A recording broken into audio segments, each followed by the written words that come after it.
कृष्णाने सांगितलेले कलियुग काय आहे? एकदा 4 पांडव भगवान श्रीकृष्णाला विचारतात, कलियुगात काय होईल?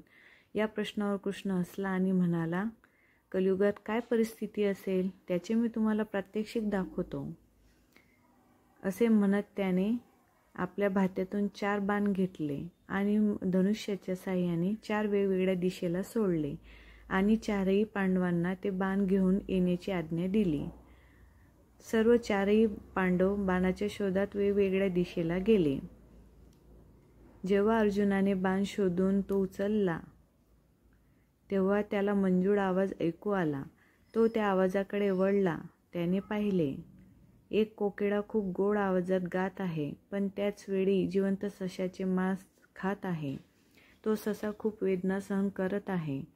या देवी पक्षाचे घृणास्पद कृत्य पाहून अर्जुनाला धक्का बसला. त्याने ते ठिकाण पटकन सोडले. भीमाने ज्या ठिकाणाहून बाण उचलला त्याच ठिकाणी 5 विहिरी होत्या. एका विहिरीभोवती 4 विहिरी होत्या. 4 विहिरीतील गोड पाणी त्याच्यात साठून राहू शकत नसल्याने त्या विहिरी बाहेर पडत आहे. पण आश्चर्याची बाब म्हणजे या 4ही विहिरी पूर्ण भरून वाहत असताना मात्र मध्ये असलेली विहीर कोरडी होती. हे पाहून भीम चक्रावून गेला. नकुल जेव्हा बाण घेऊन माघारी येत होता तेव्हा त्याने एक ठिकाणी पाहिले की एक गाय वासराला जन्म देत आहे. जन्म दिलेल्या वासराला ती गाय चाटू लागली, पण ते वासरू स्वच्छ झाले तरी ती गाय चाटतच राहते. खूप मुश्किलीने लोक त्या वासराला गायीपासून वेगळे करू शकले. तेव्हा ते वासरू खूप जखमी झाले होते. हे पाहून नकुल गोंधळून गेला. सहदेवाने एका डोंगराजवळ बाण उचलला आणि पाहिले, एक मोठी शिळा खाली कोसळत आली. ती खाली येताना वाटेत येणाऱ्या मोठमोठ्या झाडांचा दगडांचा चुराडा करत होती. पण ती शिळा एका लहान रोपामुळे थांबली. यावेळी सहदेवी चकित झाला. या चौघांनी सर्व घटनांचा अर्थ श्रीकृष्णाला विचारला. श्रीकृष्ण हसला आणि अर्थ सांगितला.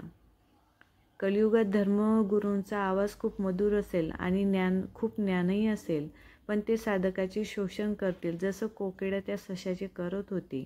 कलियुगात गरीब लोक श्रीमंतासोबत राहतील.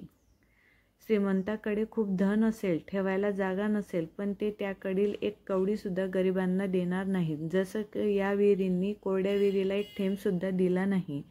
कलियुगात पालक मुलांवर एवढे प्रेम करतील की त्या प्रेमाने मुलं बिघडतील आणि त्याचे आयुष्य उद्ध्वस्त होईल, जसे या गायीने प्रेम वासराला त्रासदायक ठरले.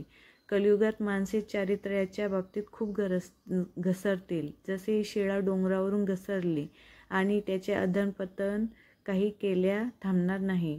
या सर्वांच्या शेवटी देवाचे नाम याचे संरक्षण करेल, त्यांचा उद्धार होईल, जसं या लहान रोपाने शिळेला आणखी पासून रोखले. तुम्हा सर्वांना दंडवत प्रणाम.